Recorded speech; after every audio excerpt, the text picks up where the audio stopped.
Mandarin Chinese is one of the hardest languages in the world for a native English speaker to learn. It's ranked as an FSI Category 5 language, which is the hardest category. In this video, I'm going to share with you how I taught myself Mandarin Chinese in 6 months. 今天我想跟你们分享我学中文的方法。This method is how I've gone from being practically a beginner to passing my HSK 4 Chinese proficiency exam with 99% and also being able to have basic conversations with my native Chinese friends. This method is fully self-taught, so you don't need a teacher and you don't need to join a class. It's really low budget, and finally this method can be done from pretty much anywhere in the world, from the comfort of your own home, and there's no need to buy tickets to China just yet. If you're new here, my name's Izzy. I'm a medical student at Cambridge University, currently on a gap year learning Mandarin and also working with a health tech startup. On this channel we talk about designing lifestyle systems to stay happy, healthy and efficient while studying. Let's get into the video. To start, I'd just like to say two things. Firstly, my Chinese is far from perfect. I still have a lot to learn. And secondly, I'm not an expert. I don't teach languages. I am just me. And today I'm just sharing with you what worked very well for me personally, in the hopes that it might help you as well. So firstly, I'm going to talk about my process for planning. And secondly, I'll move on to the key resources that really helped to improve my Mandarin. Also, I just wanted to say that during these 6 months of me learning Chinese, I was learning very intensely. I would be studying Chinese for between 4 to 6 hours per day. You can obviously take it at your own pace. There's no rush, it's not a competition. So firstly, we need to remember that learning Mandarin is a marathon, not a sprint. This means that we need to plan, prioritize, and also stick to our motivations for learning the language. At the outset, ask yourself what your motivations are to learn. I wrote down my motivations in my bullet journal, as always, which is my favorite productivity tool. And whenever I felt like I was losing motivation, I would take a look at my reasons to learn Mandarin page in my bullet journal, and this would help me to get back on track. At the outset, you also want to define your language learning goals. So for me personally, this was conversational competence, digital literacy,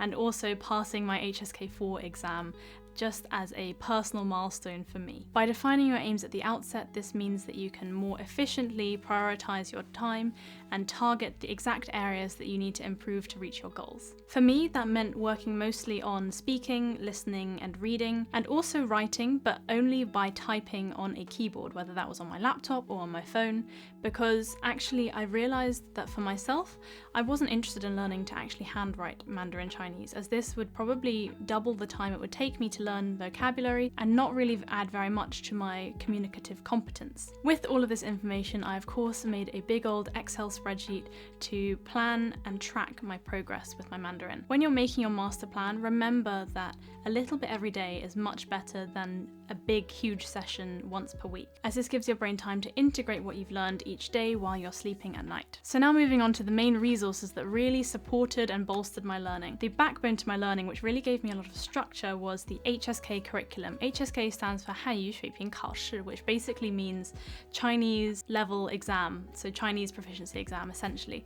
And this is the official standard that they use in China. I got copies of the HSK Standard Course textbooks and workbooks, and I worked through these systematically starting from HSK 1 to HSK 4. The HSK Standard Course has all of the vocab, the grammar points, a few dialogues and exercises for you to work on, and I found that it gave me a really nice structured way to go about my Chinese learning. They also come with listening CDs, or if you're like me and you don't have a CD player, then you can find them on YouTube as well. For me personally, when I was using these textbooks, I would listen to each dialogue first, try to understand it just by listening, then I would read the text and try to understand all the characters and look up any that I didn't understand, and then finally I would look at the translation of the text. For HSK 1 to 3, I just used the textbooks and workbooks alone, and I would just read through them myself, work through all the exercises. But then when I reached HSK 4, I decided to invest a little bit more in my Chinese learning since I was spending so much time on it, and so I bought the Chinese Zero to Hero HSK 4 video course, which is essentially a series of videos following the HSK Standard Course, which explains each grammar point and each dialogue point in a little bit more detail to help you understand it more. I personally think it's really good value and very much worth it, although I think that if you're on a tight budget, this is completely optional and you don't need it to do well in your HSK or to learn Chinese. It's just a nice addition. My second favorite resource was Anki decks. So I absolutely love Anki for learning pretty much anything. And if you're not familiar with Anki, Anki is spaced repetition software which makes use of active recall. Spaced repetition and active recall are both evidence-based ways ways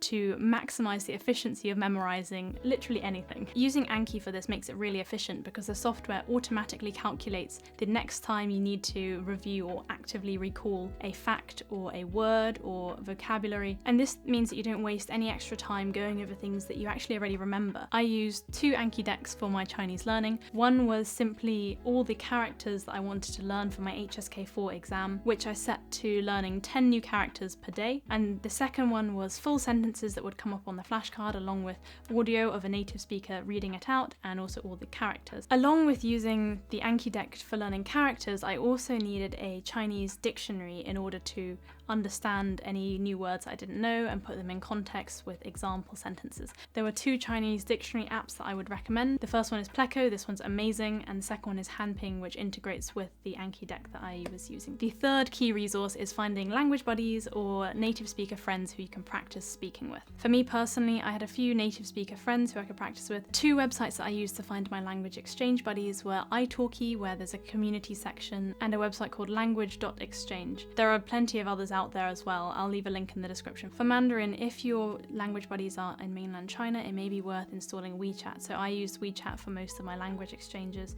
simply because pretty much everyone in China has WeChat, so it just made sense. Just do remember that little and often is better, so try to have short sessions more frequently if possible, and remember that your language buddy can also help you with your grammar or correcting any of your exercises as well. The 4th main category of resources I used were comprehensible inputs. These were to practice my listening primarily, and they include TV, movies, music, podcasts. The term comprehensible input refers to language that is intelligible to us, so we can understand the meaning, but we don't fully understand every single word or grammar structure that's used. This is such a great way to supercharge your language acquisition because you will naturally pick up these words and grammar points as you listen to these comprehensible inputs over and over again, much like how a baby would learn a language. TV shows that I would recommend for people who are beginning would be things like Peppa Pig or other children's shows, which have very clear pronunciation and excellent grammar because it's actually designed to help kids learn. I would also highly recommend a Chrome extension called Language Learning with Netflix, which lets you watch shows with 2 sets of subtitles, one set in your target learning language and one set in your native language. So for me, I'd be watching cheesy Chinese dramas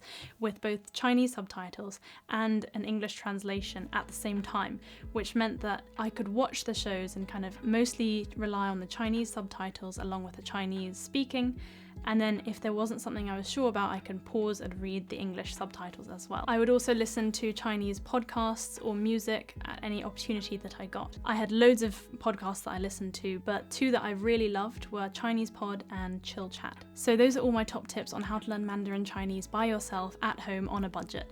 Overall, just remember to enjoy the process. Ultimately, language learning is about having fun and developing new skills that you can communicate with others. As Confucius himself said, it does not matter how slowly you go as long as you do not stop. So keep at it. 加油! If you'd like to see more language learning content, please leave me a comment below. And if you enjoyed this video, I think you might enjoy this playlist over here with lots of tips on how to stay happy, healthy, and efficient while studying. I actually used a lot of these tips while I was learning Mandarin. Thank you so much for watching. Take care of yourself and remember that the journey is the destination. Good luck.